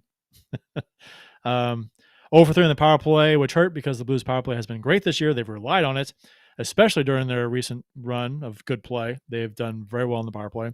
It's helped them win games, along with great goaltending. And everybody knows you need special teams, and we didn't have it this game. We allowed a power play goal. We did score a shorty, but went 0 for 3 in the power play. So had some chances, but couldn't get it done. Not the best game. Again, we talked about it defensively. I think they played fine. I'm not going to say they played well. I think they played fine. If it's one of those games where Bennington steals you a game, you say, well, the Blues played okay. They didn't really maybe deserve the win, but they played okay. I actually really enjoyed this game. I love Blues Jets. I think that's always a fun game to watch. It's usually high tempo. There's usually a lot of hits. Jets play a big game. So I actually loved watching this game. It was fun. And to have Bennington back was great. In a Sunday afternoon game, which is odd, especially at this time of year. It's interesting. I loved it. I had a great time watching the game. It's just Blues didn't come up big when you expected them to. And, again, they've had some big games lately. They're not going to win every game. You just kind of hope they showed up a little bit more against the Central Division team. But unfortunately, that's just the way it went. We're going to take a break here. But when we come back from the break, we're going to talk about the new goalie gear for Bennington and Husso, along with any goaltending controversy we may or may not have. And the NHL is on pause, and some Olympic hockey news as well. Center Ice Brewery is St. Louis's only hockey-themed brewhouse. Stop on in during the next game to experience the ultimate hockey fan brewery while sampling various hockey-inspired beers, such as Old Arena Lager, the Beauty IPA, the Rotating Pale Ale Series, or seasonal offerings such as their Imperial Stout, their Lime Sherbet Sour, and much more. While you're there enjoying any number of their fantastic beverages, you can admire the bar top and tables made of authentic arena wood and the actual penalty box door from the old barn. Located at 3126 Olive Street in Midtown St. Louis, it's one of the best places to watch a Blues game, or any game. Visit centericebrewery.com today to schedule a no-contact curbside pickup or make a reservation in the tap room. Center Ice Brewery. Let's go Blues. Please drink responsibly.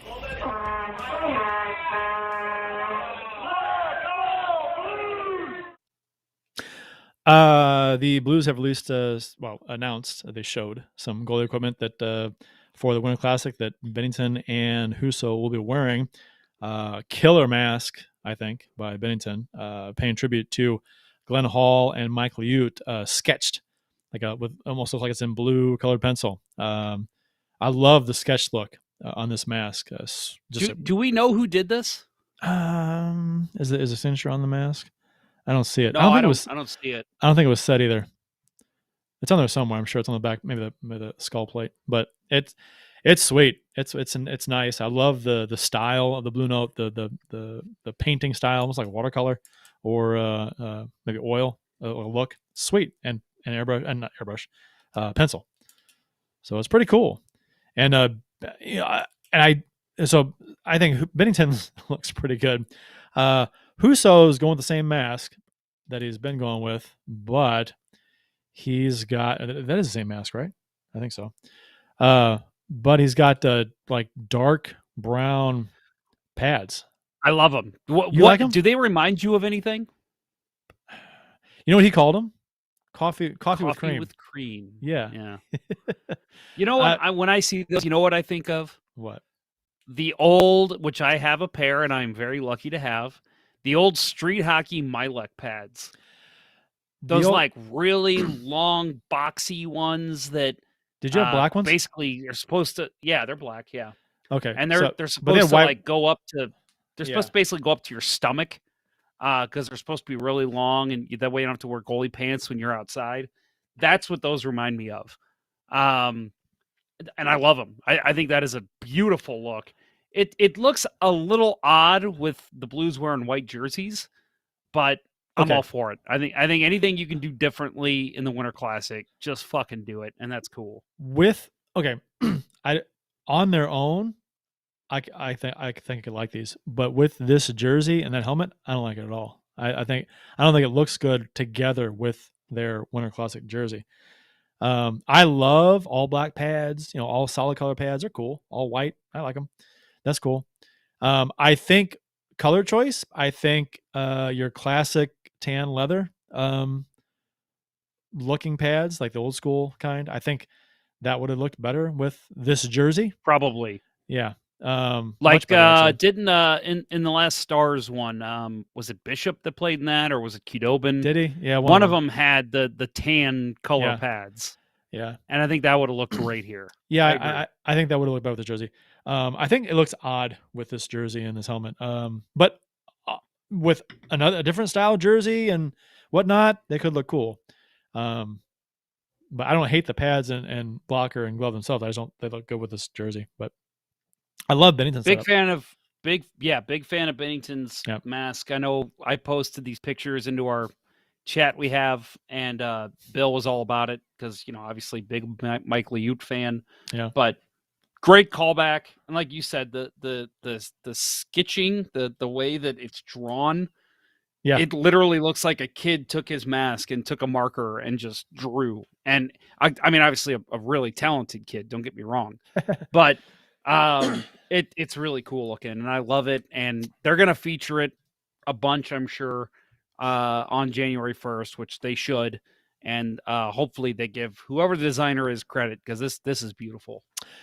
Do we have a goaltending controversy? Because Bennington's back. Lindgren has a 5-0 record, .958 save percentage to 1.22 goals against average. Husso is skating, and when he returns, what happens? Now, with this said, I don't think many people know this. If Lindgren plays 10 games, he will have to pass through waivers when he's sent down. So he's played 5 games. So I don't think he's played 6, 5 games. Well, if he plays 4 or 5 more, which I don't, with Bennington here, he shouldn't have to do that, I wouldn't think. But anyway, so do we have a controversy, Jeff? Okay, first of all, do we have a goalie controversy? No. And I'm not saying with fans, yes, of course, there's always controversy. But with the team itself not taking fan consideration into challenge, do we have a goalie controversy? No. Husso is skating, and when he returns, what happens? Lindgren gets sent down. There's your answers. Right. I mean, I hate to say it, fans. I get it. Lindgren has been great. And what I said last week, I think, is still true. If you can maybe, if you can't get something worked out with Husso, you say, hey, man, listen, we got Charlie Lindgren. He's 5-0 with this team. We can put him as our backup. We're fine without you, And I think that's the same case if there's contract negotiations with Lindgren. Hey, we've got Binnington. We've got Husso. We're fine. I don't think there's... Honestly, Binnington is number one. Let's just nip that in the bud, right? I mean, he's number one. I think, unless there's another injury or another just a Jake Allen type blow up in January. I think we've seen the last of Charlie Lindgren with this break. I think when we come back, we're going to see Binnington and Husso. It's going to be Binnington's crease with Husso backing up. And again, pending injury, pending a mental breakdown by one of these guys, we're done seeing Charlie Lindgren for the rest of this year. Yeah, it's an easy decision. Send Lindgren down. Yeah. And if Lindgren plays 10 games, I know I mentioned it last week that maybe you roll, do you roll 3 goalies? I think the answer is always no on that. No. But if he does play in 10 games, which, again, there'd have to be another injury or, I guess, COVID again, maybe. But if that happens, I just don't. I think maybe you try to see them move him in a trade. And if they can't, then they say, okay, well, we're just going to have to put you through waivers. And if they lose him, they lose him. That's exactly that. You're a right thinking kind of guy, Jeff, because that's exactly the way it is going to be. Lindgren plays 3 or 4 games and all of a sudden people want to, trade Husso, or, when Husso is playing well, it's, make him the starter. It's like, what are you guys doing? It's a I don't know why I'm surprised, because this happens all the time. Bad goaltending takes all the time. And I assume it's this way in every city with the local sports talk. Just terrible goaltending takes. Don't. We have a number one. We have a goalie tandem. It's Binnington and Husso. Barring injury, nothing's going to change that. Or unless Husso completely falls off the table. You know what? I'm sorry. I have to share some excellent news because it's the holiday season. My student loan payments have been pushed back until May 1st.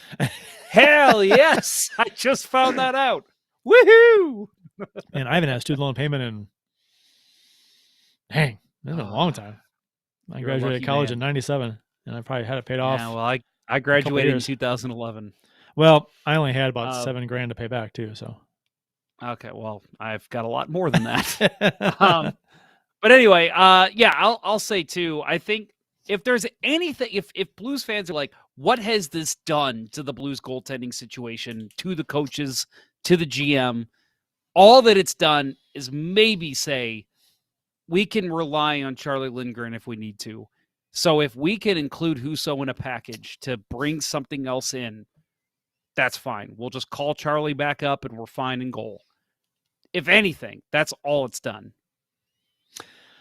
Rapid fire tidbits from around the NHL. Hockey is taking an early Christmas break. The NHL paused its season on Wednesday, today, 2 days before its planned Christmas break. All NHL team facilities will be closed from Wednesday through Saturday as the league tries to weather several COVID-19 outbreaks. Players are set to report back to team facilities on Sunday and resume daily testing. The NHL schedule is set to resume on December 27th, which is a Monday. Is that Monday? Monday. Yeah. This came after Monday night when 11 teams, including the Blues, suspended operations and the league postponed all games through Christmas that involved cross-border travel between Canada and the U.S. More than 15% of the league's players were in virus protocols as of Monday night, including games affected by the new pause. 50 games have been suspended so far. The NHL felt this outbreak gives them significant cause to exercise its opt-out clause for player participation in the Beijing Olympics. So games are set to resume on Monday. So obviously this means the Blues or the NHL's not participating in the Olympics. They're going to take that 2-week span, I'm sure, to play some of these postponed games. I'm a guy, and I'm pretty sure this whole panel is, including Bill. We love NHL players in the Olympics, right? Sure. I do. Yeah. This is a situation where I 100% agree. Like this year, and it's unfortunate. I saw a tweet, I think it was earlier today, that said, are we really going to see Sidney Crosby only play in 2 Olympics? And it's like, yeah, we are, unfortunately. And I know, and I'm going to say 4 years ago, that was the NHL just being the NHL. This time, I'm all for it. You know what? How many games did Mike Bossy play in? How many Olympics did Bobby Orr play in? None. That's true. So come on. That's true. I mean, how many? Wayne Gretzky only played in 2. I think. Yeah, I mean, so it's not. And that was at the end of his career. So no, I'm all for it. I think with the craziness that's been this season, that's been the past 2 years now, I think you just have to roll the dice and just say, sorry, we can't do it. We're going to play these 2 weeks, this 2-week break. We're going to use that to reschedule these games. And it's the right call, unfortunately. And it's not just, I mean, think about the policy in China right now with players who test positive. They're going to have to miss if let's say they go to the Olympics. Last day they test positive, they're going to miss 3 weeks of their team's games. Yeah, that's a huge risk. You have a hard time playoff push. You have a hard time getting back. Yeah. And there's been a lot of talk from some players, from fans, about should the NHL adjust its protocol measures. So some players are speaking out as being frustrated with some of the protocols. The NFL and NFLPA negotiated changes to their COVID-19 protocols that included the end of weekly testing for asymptomatic vaccinated players in favor of strategic and targeted testing. In addition, players can volunteer to be tested and will be provided home test kits. If a fully vaccinated player reports feeling symptoms, he must isolate immediately and will not be permitted to interact with the team until producing a negative test. Early reports on the Omicron variant seem to have it being less serious than other variants, but much more transmissible. We've only known about Omicron for a month or so now, and it's already at 70% of the known cases.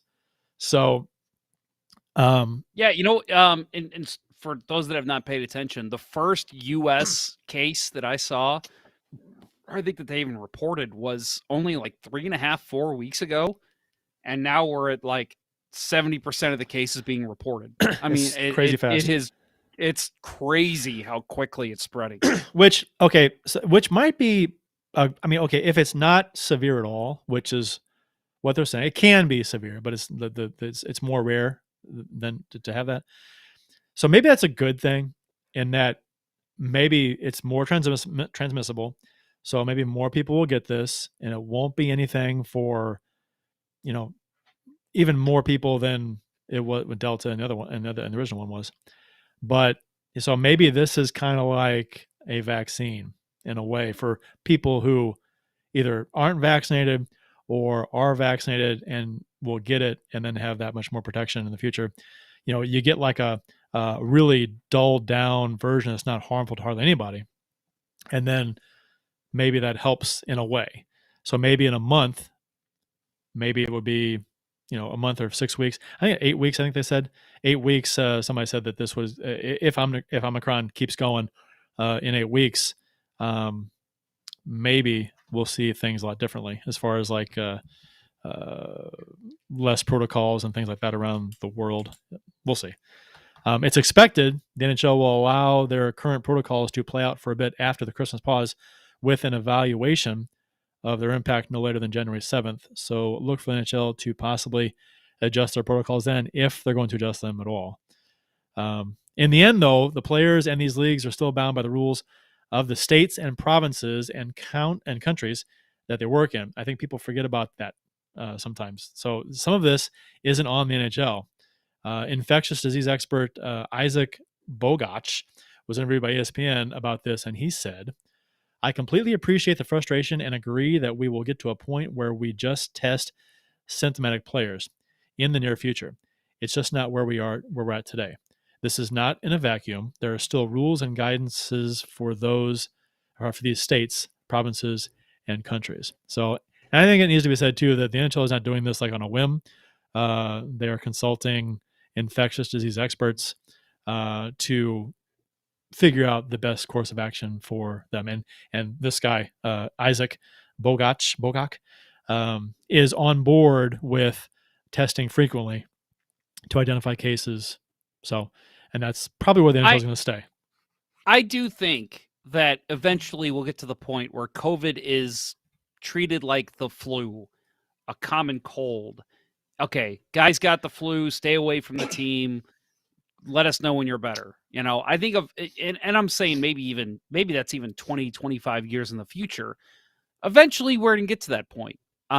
But right now, dude, people forget this pandemic, at least in the US and Canada, just started last year.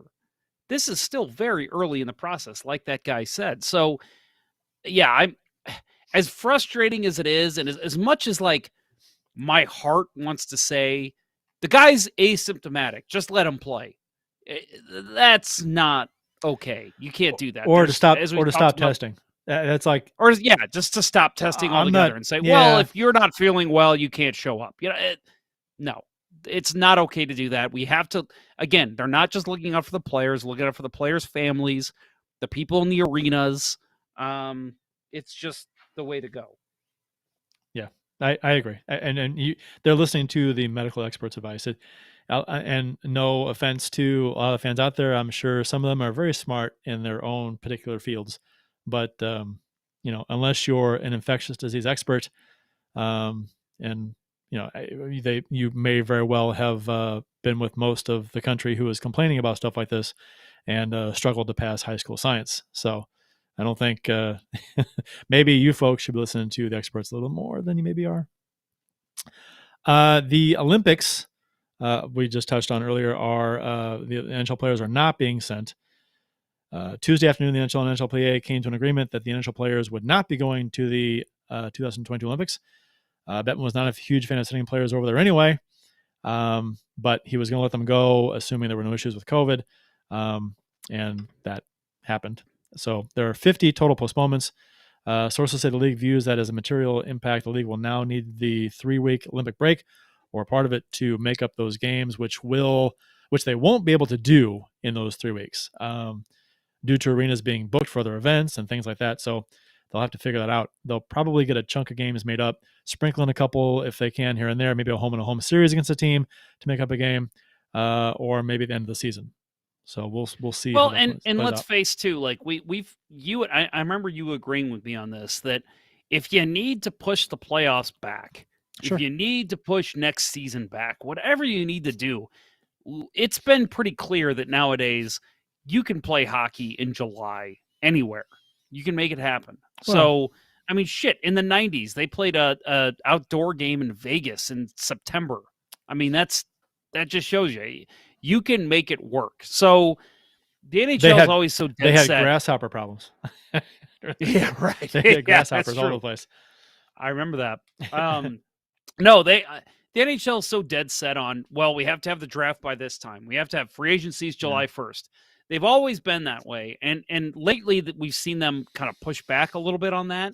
But I know they want to get back to that. But we're not at that point yet.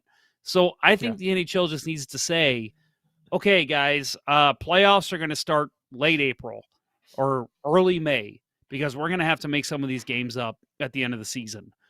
Maybe we don't award the cup until mid-July. You just need to concede on some of this stuff. Maybe the draft isn't held until August 1st. Whatever you need to do to make it work. One veteran player who is likely going to make the roster for Team USA said it's a huge letdown because this is a once-in-a-lifetime opportunity for so many guys. You don't know if you'll get that chance again. Obviously, we get it, and this was always a possibility. It just sucks because we were so close. The Olympic roster is going to be filled with amateur players and professionals playing in leagues outside the NHL. The NHL did not. Did you see the big name for Team USA that'll probably be playing? I had the roster. I was going to pull it up, and I didn't look at the names. What's up? Who? Mr. Bobby Ryan. Is that right? Oh, yeah. There you go. I can smell the gold right now. That's right. The NHL players did not send. The NHL did not send players to the 2018 Olympics, ending a run of 5 consecutive Olympics. However, the good news for NHL players is that the most recent CBA, they also negotiated for participation in the 2026 Olympics, which will be held in Italy. So the NHL players are supposed to go in 2026. So there's that.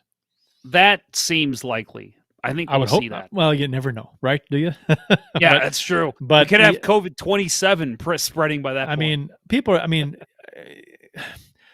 Okay, so who's in charge of the Olympic rosters now? Doug Armstrong and John Cooper were general manager and head coach for Team Canada. Those roles will now fall to Shane Doan and Claude Julien. Minnesota Wild GM Bill Guerin was just announced as Stan Bowman's replacement a week ago as Team USA GM, but sources have said he won't be putting together this new U.S. roster. That task will likely fall to John Van Beesbrook. Names blast in the past is awesome. Assistant Executive Director of Hockey Operations at USA Hockey, who was already working with Guerin and New York Rangers GM Chris Drury in a player personnel capacity. If Chris Drury has any input on the roster makeup of this team, I question that just based on his decision to trade Bushnevich for Sammy Blais. Hold on. Someone's checking you, right? And not letting you put this together on your own, right? You're doing this as a group? Right. Okay. There's heavy speculation that former Rangers coach David Quinn, who was set to be an assistant coach under Mike Sullivan in Beijing, will likely take on head coaching duties for the team. So there you go. Anyone who watched the Olympics last time around, it was still entertaining, but it was clear U.S. and Canada were just outmatched. And I think we'll see that again. But as long as they're entertaining games to watch, and let's face it, hey, the women's sport is very exciting. Yes. That U.S. Canada final last year, I think I've told the story on the show. I woke up my wife and son because it was played until like 12 it was late, maybe. Yeah, it was late. It was pretty late. Yeah. And when they scored and won, I lost my shit. What was the USA goalie's name? Woke everyone up in my house. USA goalie's name. What was the USA goalie's name? I forgot. Oh, she was the story. Hang on. She was the story. Yeah, she was fantastic. I forgot her name. Hillary Knight was fantastic. Yeah, no, good stuff. Just like Team USA soccer, women's soccer. It's fun to watch. More fun than the men. I'm not going to say women's hockey is more fun than men's hockey, but it's entertaining. They're good. Oh, when they're playing at a high level, it's very entertaining. Yeah. Okay, looking for the goalie. Come on. Hang on. Come on. Like 15 seconds, you should have it. Alex Rigsby, right? We're getting ready to close the show. Maddie Rooney? Neither. I thought it was like a short last name. Hang on. I thought she had like an Asian last name, didn't she? I don't know. Now I feel like an idiot for not pulling it up right away.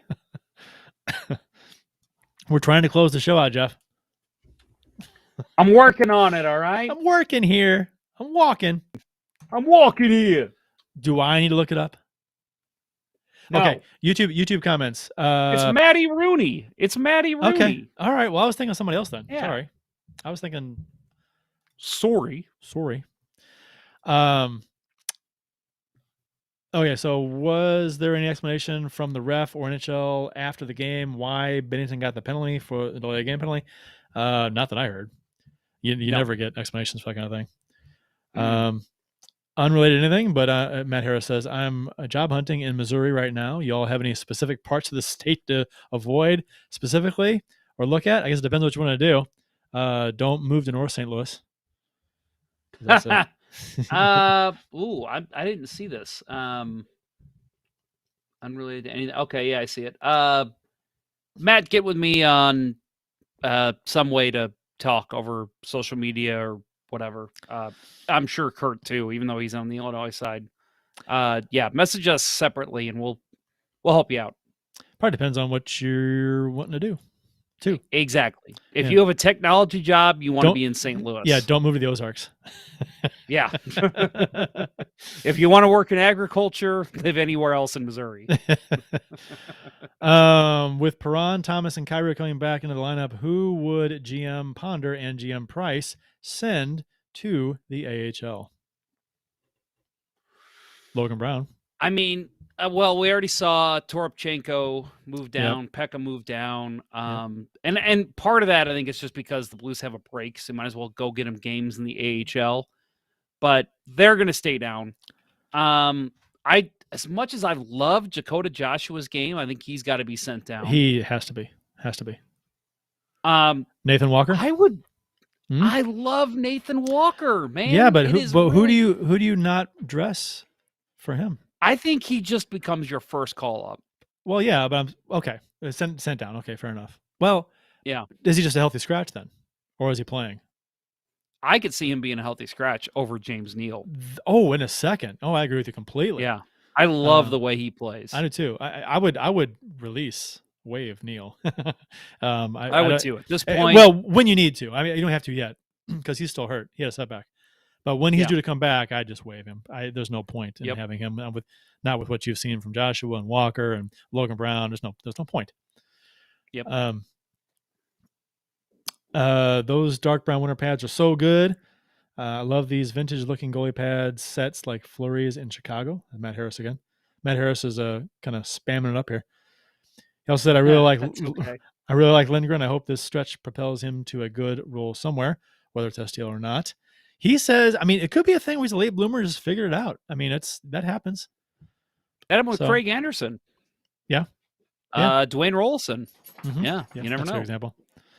So, and he's been good. And hasn't been lucky. He hasn't benefited from a stellar defense. If you watched him play, he's been really good.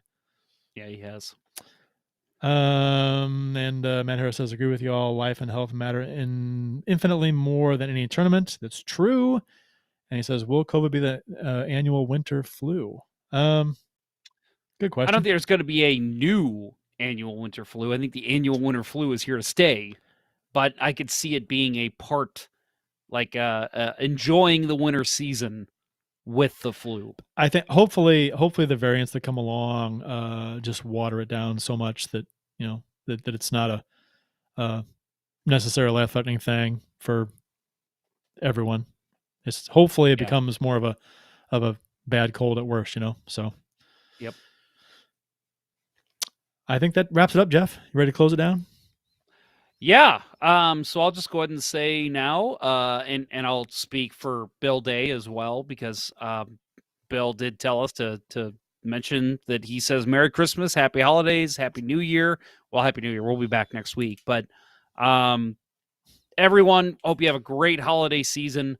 I know the two of us, not Bill included, but Kurt and I are off for the next little while, which is awesome. So we should definitely, you know what? I started drinking 4 hours ago, 6 hours ago. I was going to say, I actually had 2 shots before the show. So nice. I was celebrating the season being over for me. So, next week, definitely. Let's get together next week. I'm going to say that live so it happens, whether Bill's there or not. I think that'll be fun. So, but yeah, Merry Christmas, Happy Holidays to everyone. And obviously in the spirit of the season, it's a good time to say thank you to everyone who participates in the show, who listens to the show every week. We love you guys. Always have a lot of fun, and seeing the reviews we get, the comments on social media, it means the world to us. So thank you very much for listening, participating. And hopefully we'll see you for a couple events coming up in 2022. Speaking of our reviews, if you haven't left a review, do so. iTunes, do that. Go in there and leave a interesting review. We'd love to read it. So, gotten a lot of good ones. Yep. Support for Let's Go Blues Radio is brought to you in part by ID Life, the world's only truly personalized vitamin platform based on a health assessment of your DNA. Visit rockinthatidlife.com for more information. That's rockinthatidlife.com, and get 10% off by texting Dustin at 636-393-8745 and tell him Let's Go Blues Radio sent you. And by Center Ice Brewery, St. Louis's hockey-themed brewery. Visit centericebrewery.com today to schedule a no-contact curbside pickup or to make a reservation in their awesome tap room located at 3126 Olive Street in Midtown St. Louis. It's one of the best places to watch a Blues game. That's centericebrewery.com. Please drink responsibly. That'll wrap up episode 15 of season 10 of the original St. Louis Blues Hockey Podcast, Let's Go Blues Radio. Thanks for listening, and thanks to those who participated in the YouTube and Facebook live chats during the live show. We hope you enjoyed it as much as we've enjoyed bringing it to you. For Jeff Ponder and Bill Day, I'm Kurt Price. Until next time, everyone, all I want for Christmas is you. Let's go Blues. Let's go Blues. Bring us a cup, baby. The Chiefs are at home tonight against Sport at the War Memorial at 8. Good seats are still available. I think that went very well. Thank you for listening to Let's Go Blues Radio. Now take off, hosers. I want you to have a heart attack and die so that we never have to do this shit again. Well, there's 90 minutes of your life you'll never get back. Sorry. St. Louis Blues, St. Louis Blues. Have you heard the news about our St. Louis Blues? They've only just begun, they're on their way to number one. Now there's no more blues for our St. Louis Blues. The Blues are on the ice tonight again. They're rough and tough and got the stuff to win. They'll always get one more, no matter what the score. They are quite a hockey team, my friend. They never give a single goal away. And to prove they are champions every day. 'Cause when it's said and done, they'll have them on the run. These old St. Louis